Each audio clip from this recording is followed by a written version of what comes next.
शांति। आज 11 नवंबर 2020 के मधुर महावाक्य है और आज की मुरली में बाबा कहे, तुम बच्चे अपने आप को वर्ल्ड सर्वेंट समझो। क्यों? क्योंकि तभी बाबा कहे कोई भी प्रकार का देह अभिमान तुम में नहीं आए। देह अभिमान में लाने वाली बातें कौन सी है? तो बाबा कहे जब तुम इस पुरानी दुनिया की नॉवेल्स आदि पढ़ते हो या कोई ऐसी वैसी फिल्में आदि देखते हो तो ये तुम्हें देह अभिमान में ले आते। इसलिए बाबा कहे तुम बच्चों को सर्विस का बहुत शौक होना चाहिए। जितना दूसरों को समझाते जाएंगे माना हम अपने आप को भी समझाते जाते हैं। और बाबा कहे बड़े बड़े चित्रों पर समझाने का शौक रखो। अपने साथ ये लक्ष्मी नारायण का चित्र जरूर रखो। नशा रहे हम ही ये बनने वाले हैं। सुनते हैं बाबा के मधुर महावाक्य। ओम शांति। मीठे बच्चे, तुम अभी वर्ल्ड सर्वेंट हो। तुम्हें किसी भी बात में देह अभिमान नहीं आना चाहिए। प्रश्न है, कौन सी एक आदत ईश्वरीय कायदे के विरुद्ध है जिससे बहुत नुकसान होता है? उत्तर है, कोई भी फिल्मी कहानियां सुनना व पढ़ना, नॉवेल्स पढ़ना, यह आदत बिल्कुल बेकायदे है। यह आदत बिल्कुल बेकायदे है। इससे बहुत नुकसान होता है। बाबा की मना है। बच्चे, तुम्हें ऐसी कोई किताबें नहीं पढ़नी है। बाबा की श्रीमत नहीं।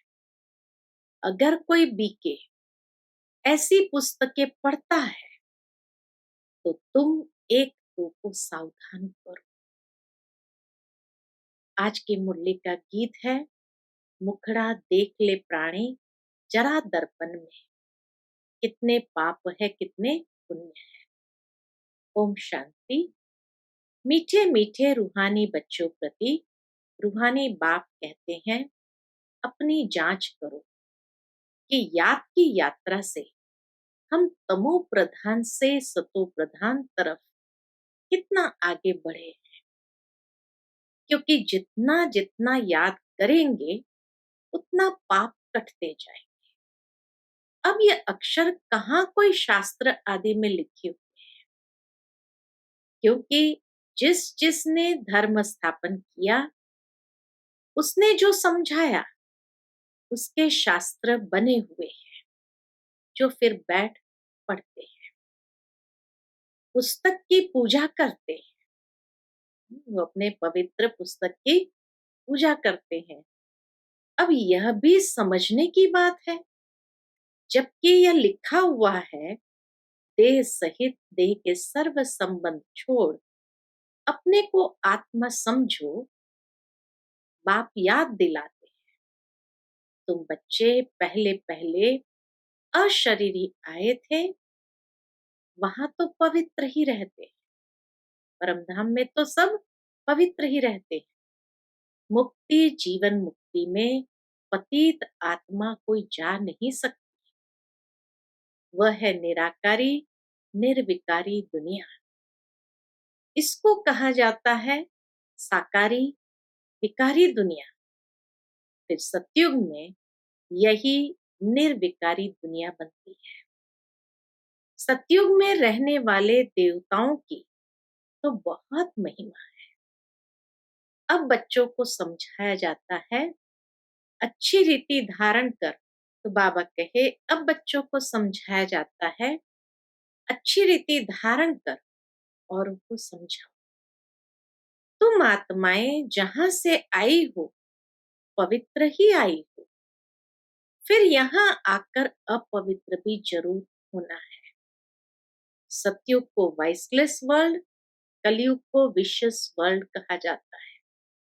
भिन्न भिन्न तरीके से बाबा चक्र की स्मृति हम बच्चों को दिलाते हैं ताकि हम बच्चे स्वदर्शन चक्रधारी बने। तो बाबा कहे, सतयुग को वाइसलेस वर्ल्ड, कलयुग को विशस वर्ल्ड कहा जाता है। अब तुम पतित पावन बाप को याद करते हो कि हमको पावन वाइसलेस बनाने आप विशस दुनिया, विशस शरीर में आओ। बाप खुद बैठ समझाते हैं, ब्रह्मा के चित्र पर ही मूंझते हैं कि दादा को क्यों बिठाया है।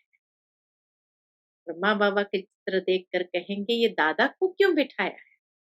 समझाना चाहिए, यह तो भागीरथ है।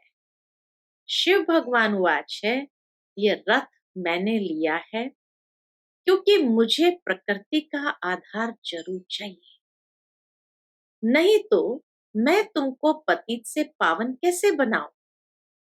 रोज पढ़ाना भी जरूरी है।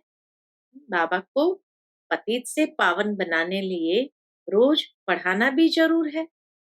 अब बाप तुम बच्चों को कहते हैं, अपने को आत्मा समझ मामेकम याद करो।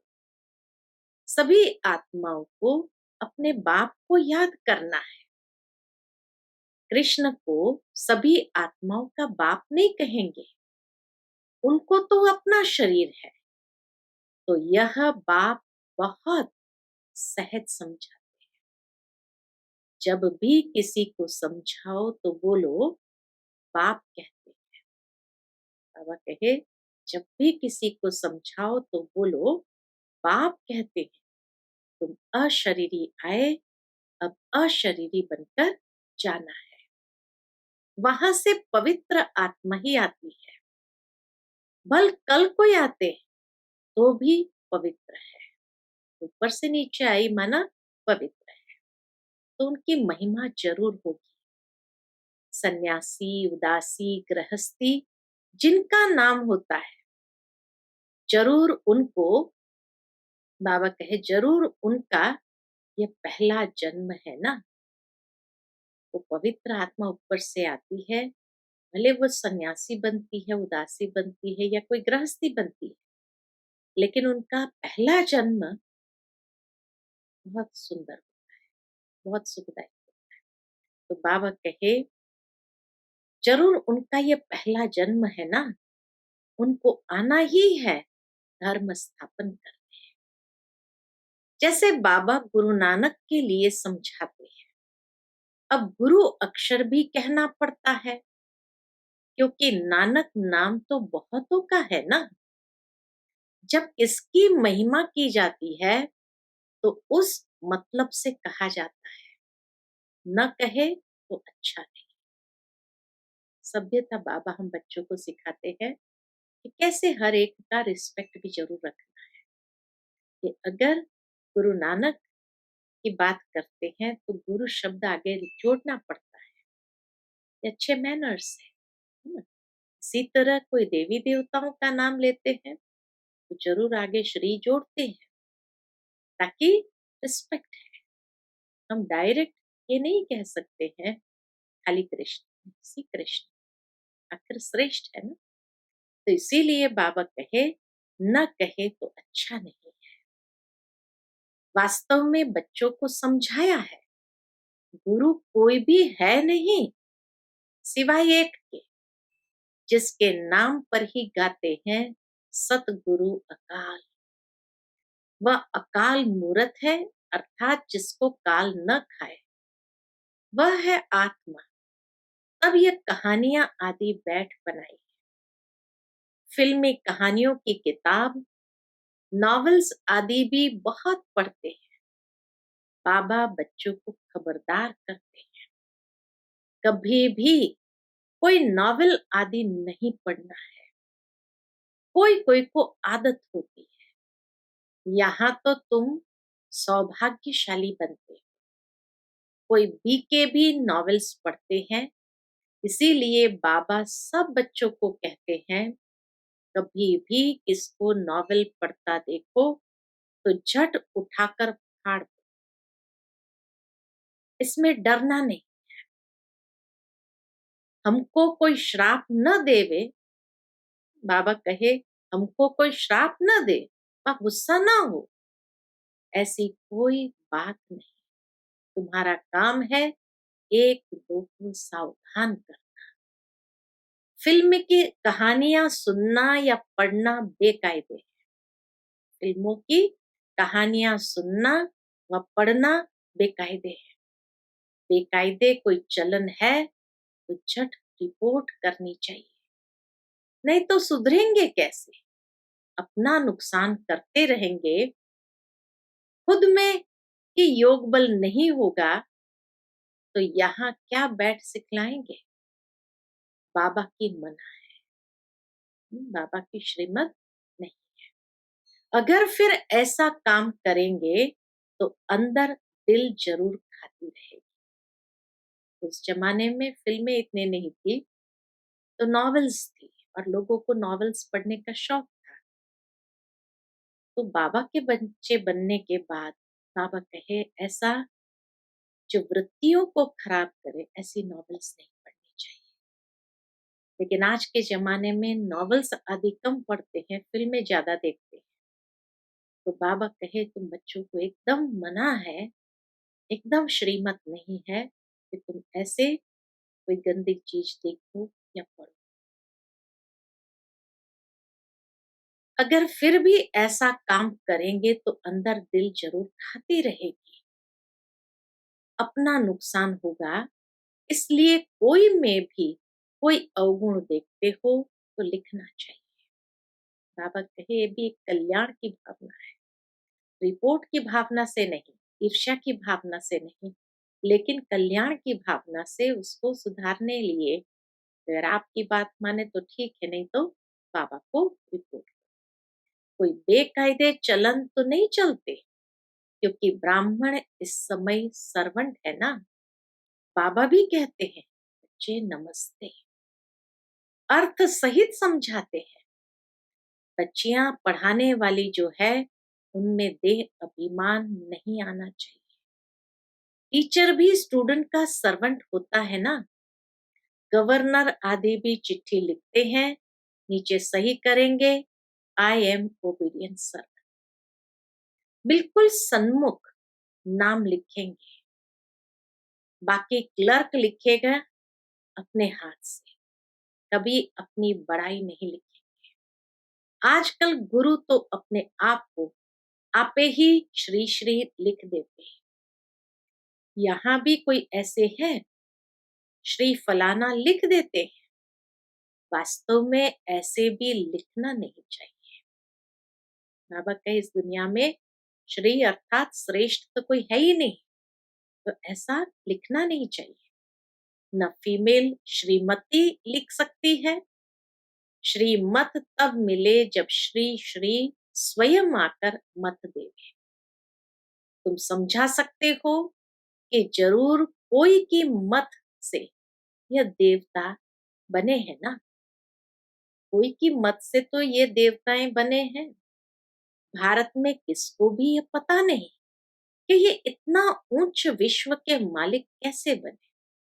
तुमको तो यही नशा चढ़ना चाहिए, ये एम ऑब्जेक्ट का चित्र सदैव छाती से लगा होना चाहिए।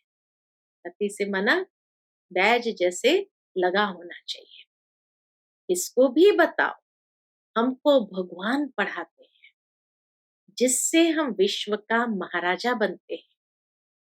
बाप आए हैं इस राज्य की स्थापना करने, इस पुरानी दुनिया का विनाश सामने खड़ा है।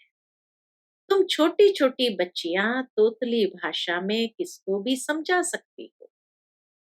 बड़े बड़े सम्मेलन आदि होते हैं, उनमें तुमको बुलाते हैं। यह चित्र तुम ले जाओ और बैठकर समझाओ। भारत में फिर से इन्हों का राज्य स्थापन हो रहा है। कहाँ भी भरी सभा में तुम समझा सकते हो। सारा दिन सर्विस का ही नशा रहना चाहिए। भारत में इनका राज्य स्थापन हो रहा है। बाबा हमको राजयोग सिखला रहे हैं। शिव भगवान वाच, हे बच्चों, तुम अपने को आत्मा समझ मुझे याद करो, तो तुम यह बन जाएंगे 21 पीढ़ी के लिए। दैवी गुण भी धारण करते हैं। अभी तो सबके आसुरी गुण है। श्रेष्ठ बनाने वाला तो एक ही श्री श्री शिव बाबा है। वही ऊंच ते ऊंच बाप हमको बढ़ाते हैं। शिव भगवान वाच मन मना भव। भागीरथ तो मशहूर है। भागीरथ को ही ब्रह्मा कहा जाता है, जिसको महावीर भी कहते हैं। यहाँ दिलवाड़ा मंदिर में बैठे हुए हैं ना, जैनी आदि जो मंदिर बनाने वाले हैं, वह कोई भी जानते थोड़ी है। तुम छोटी छोटी बच्चियां कोई से भी विजिट ले सकती हो। बाबा कहे तुम छोटी छोटी बच्चियां कोई से भी विजिट ले सकती हो। अभी तुम बहुत श्रेष्ठ बन रहे हो। ये भारत की एम ऑब्जेक्ट है ना। कितना नशा चढ़ना चाहिए। यहाँ बाबा अच्छी रीति नशा चढ़ाते हैं। सब कहते हैं हम तो लक्ष्मी नारायण बनेंगे। राम सीता बनने के लिए कोई भी हाथ नहीं उठाते। अभी तो तुम हो अहिंसक क्षत्रिय। तुम अहिंसक क्षत्रियो को कोई भी नहीं जानते। अहिंसक क्षत्रिय अर्थात अननोन वॉरियर्स है। अहिंसक वॉरियर्स है। तो बाबा कहे तुम अहिंसक क्षत्रियो को कोई भी नहीं जानते। यह तुम अभी समझते हो। गीता में भी अक्षर है मन मना भव। अपने को आत्मा समझो। यह तो समझने की बात है ना। और कोई भी समझ नहीं सकते। बाबा कहे और कोई भी समझ नहीं सकती। बाप बैठ बच्चों को शिक्षा देते हैं। बच्चे आत्म अभिमानी बनो। यह आदत तुम्हारी फिर 21 जन्म के लिए चलती है। तुमको शिक्षा मिलती ही है 21 जन्मों के लिए। बाबा घड़ी घड़ी मूल बात समझाते हैं। अपने को आत्मा समझकर बैठो। परमात्मा बाप हम आत्माओं को बैठ समझाते हैं। तुम घड़ी घड़ी देह अभिमान में आ जाते हो। फिर घर बार आदि याद आ जाता है। ये होता है। भक्ति मार्ग में भी भक्ति करते करते बुद्धि और तरफ चली जाती है। एक टिक सिर्फ नौधा भक्ति वाले ही बैठ सकते हैं, जिसको तीव्र भक्ति कहा जाता है। एकदम लवलीन हो जाते हैं। तुम जैसे याद में बैठते हो तो कोई समय एकदम अशरीरी बन जाते। जो अच्छे बच्चे होंगे वही ऐसी अवस्था में बैठेंगे। देह का भान निकल जाएगा। अशरीरी हो उस मस्ती में बैठे रहेंगे। यह आदत पड़ जाएगी। सन्यासी है तत्वज्ञानी व ब्रह्म ज्ञानी। वह कहते हैं हम लीन हो जाएंगे। यह पुराना शरीर छोड़ ब्रह्म तत्व में लीन हो जाएंगे। सबका अपना अपना धर्म है ना। कोई भी दूसरे धर्म को नहीं मानता। आदि सनातन देवी देवता धर्म, बाबा कहे आदि सनातन देवी देवता धर्म वाले भी तमो प्रधान बन गए। गीता का भगवान कब आया? गीता का युग कब था? कोई भी नहीं जानते। तुम जानते हो इस संगम युग पर ही बाप आकर राजयोग सिखलाते हैं। तमो प्रधान से सतो प्रधान बनाते हैं। भारत की ही बात है।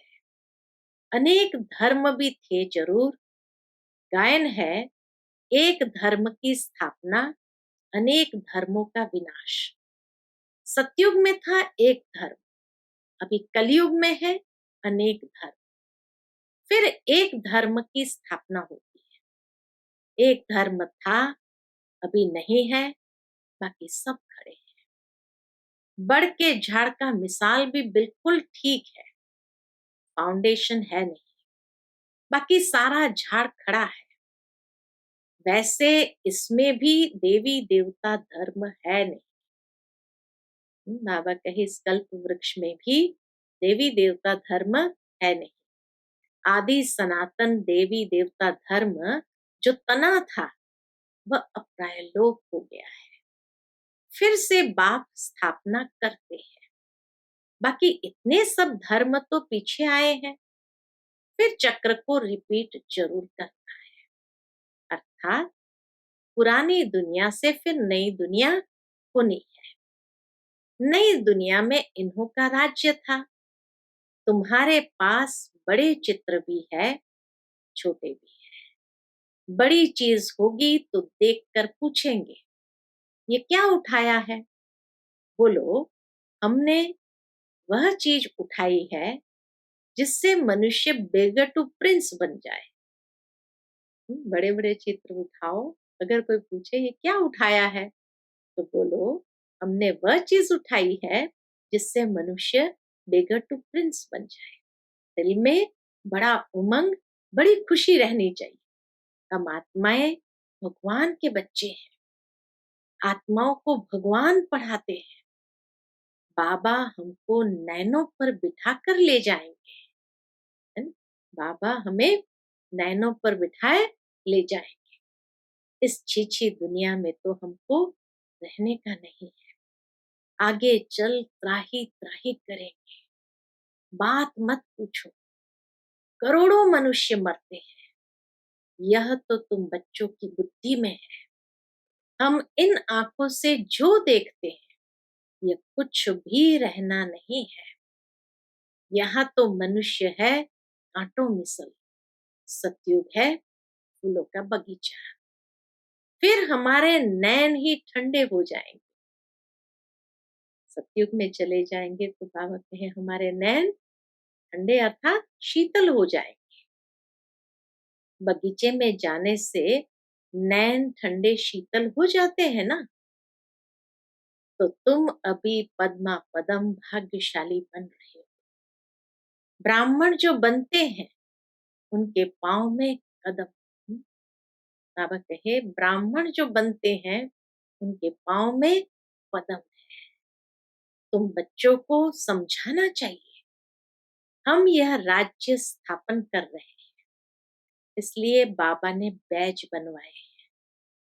सफेद साड़ी पहनी हुई हो, बैज लगा हो, इससे स्वतः सेवा होती रहेगी।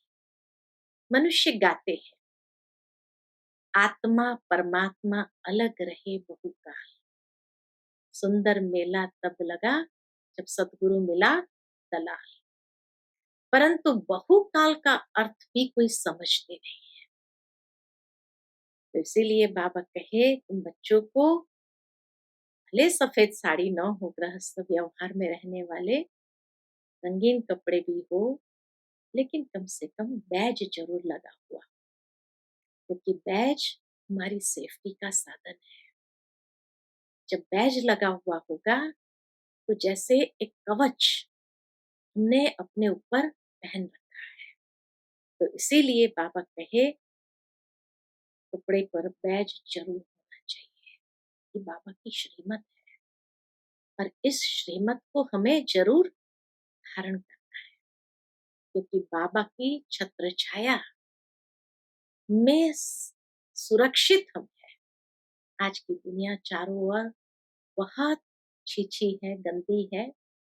ऐसी दुनिया में रहते हैं तो नेचुरल है असुरक्षित अपने आप को महसूस करते हैं। लेकिन बैज रहने से ऐसा महसूस रहेगा, ऐसा महसूस होगा कि जैसे बाबा हमारे साथ है।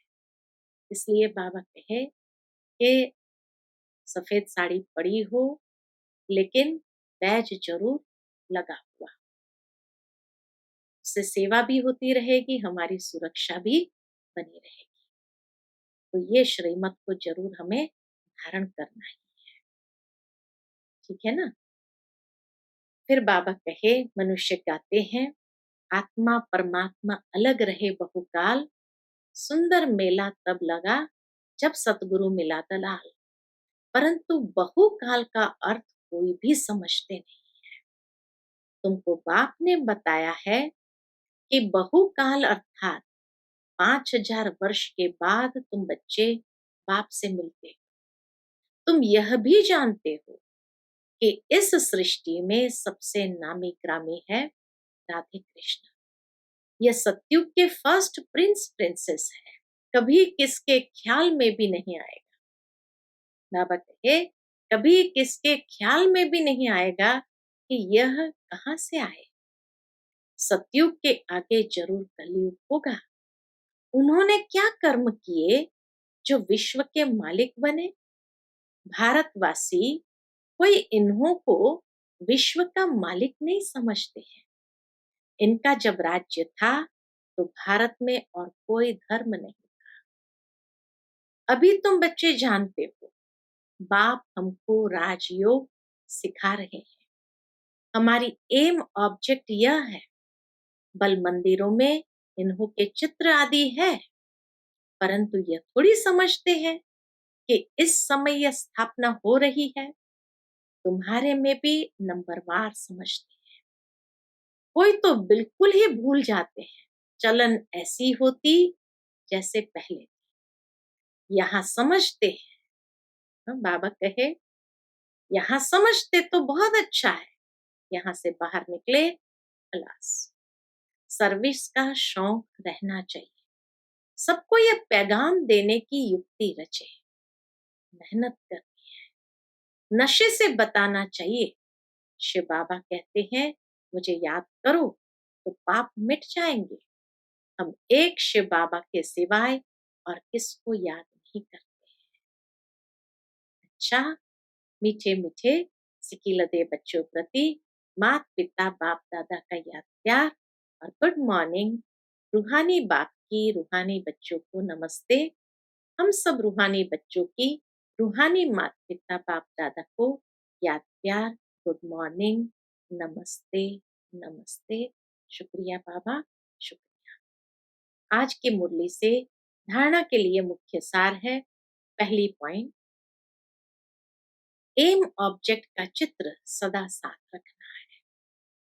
नशा रहे कि अभी हम श्रीमत पर विश्व का मालिक बन रहे हैं। हम ऐसे फूलों के बगीचे में जाते हैं जहां हमारे नैन ही शीतल हो जाएंगे। दूसरी पॉइंट, सर्विस का बहुत बहुत शौक रखना है। बड़े दिल व उमंग से बड़े बड़े चित्रों पर सर्विस करनी है। बेगर टू प्रिंस बनाना है। आज का बाबा का मधुर वरदान है, यज्ञ सेवा द्वारा सर्व प्राप्तियों का प्रसाद प्राप्त करने वाले ऑल राउंड सेवाधारी भव। यज्ञ सेवा द्वारा सर्व प्राप्तियों का प्रसाद प्राप्त करने वाले ऑल राउंड सेवाधारी भव। इतनी सुंदर बात है। यज्ञ सेवा से ही हमें सर्व प्राप्तियों का प्रसाद मिलता है। संगम युग पर ऑल राउंड सेवा का चांस मिलना, यह भी ड्रामा में एक लिफ्ट है। जो प्यार से यज्ञ की ऑल राउंड सेवा करते हैं, उन्हें सर्व प्राप्तियों का प्रसाद स्वतः प्राप्त हो जाता है। वे निर्विघ्न रहते हैं। एक बारी सेवा की और 1000 बार सेवा का फल प्राप्त हो गया। सदा स्थूल सूक्ष्म लंगर लगा रहे। किसी को भी संतुष्ट करना, ये सबसे बड़ी सेवा है। मेहमान निवाजी करना, ये सबसे बड़ा भाग्य है। आज का स्लोगन है, स्वमान में स्थित रहो तो अनेक प्रकार के अभिमान स्वतः समाप्त हो जाएंगे। स्वमान में स्थित रहो तो अनेक प्रकार के अभिमान स्वतः समाप्त हो जाएंगे। अच्छा, Om Shanti. To watch Peace of Mind channel videos on YouTube, subscribe us on youtube.com/tvpeaceofmind. Just a click for a peaceful life.